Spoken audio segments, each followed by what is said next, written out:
Hello guys देखो आज आम हवा को जाऊँगी पत्रकोबी चिप्स। देखो मुझे केमती बनाऊँ पत्रकोबी को लेकिन प्रथम धोईकी रखीदी साथ आम कौन करवा टी लंका गुंड देदेबा।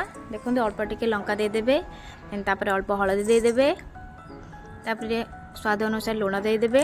देखु तापर से मु बेसन अल्प पकाउची देखी पारे आपण मैंने बेसन पकई सारे तापर फूड कलर टिके पकेबा सेटा आपण इच्छा जदि इच्छा नहीं पकई पारे। तापर कॉर्नफ्लावर 2 चम्मच पकेबी। देखु कॉर्नफ्लावर 2 चम्मच पड़ो देखी पारे पकई सारे तापर जीरा गुंड अल्प टिके देबे। देखु अल्प टिके जीरा गुंड देबे तो बहुत ही बढ़िया हम। तापर एटा मिक्स करेंगे।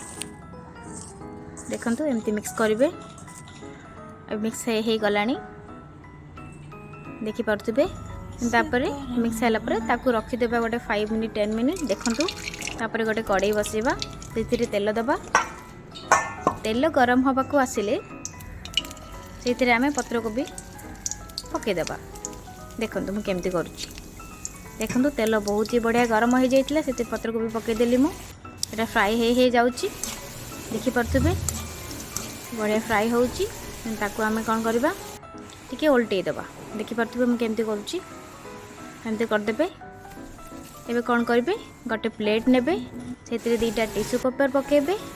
देखु मुझे केमती करुँची तापर आमर चिप्स रेडी हो गला देखी पारे बहुत ही कुरकुरे टाइप होती। देखु ये बढ़िया से देखा जाउची पूरा कुरकुरे टाइप तो बहुत पसंद आपण भी बनातु आपण भी खातु। एबे आमे कौन करवा टेस्ट करवा।